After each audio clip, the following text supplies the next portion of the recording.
Welcome to our channel. Today we how to restore business meals deductions using Expensify tags, detailed guide step by step clearly. Open Expensify and log in to your account. Navigate to the Transactions section from the main menu.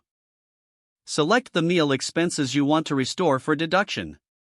Click on the specific transaction to open its details. Locate the tags option within the transaction details. Click on the Add Tag button to create a new tag.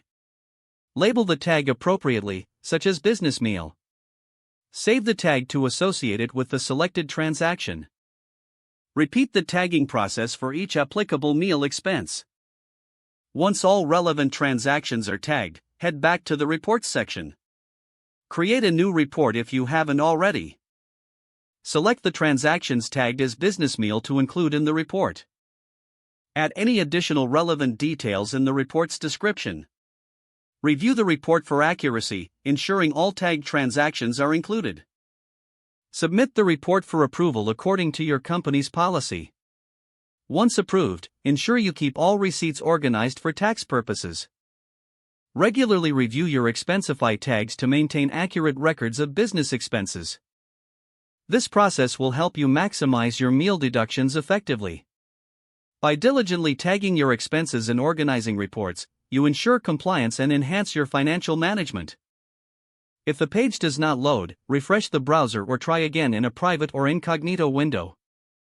Make sure you are using the correct email address, then retype it carefully to avoid small typos.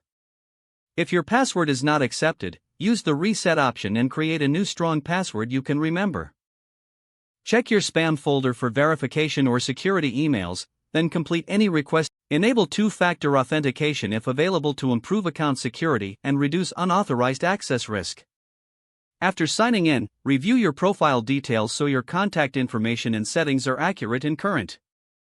If you see an error message, note it down and try again after restarting your device and internet connection. Log out when you finish, especially on shared devices, to keep your account and payment information secure. If the page does not load, refresh the browser or try again in a private or incognito window. Make sure you are using the correct email address, then retype it carefully to avoid small typos. Don't forget to like this video and subscribe to our channel for more step-by-step tech guides.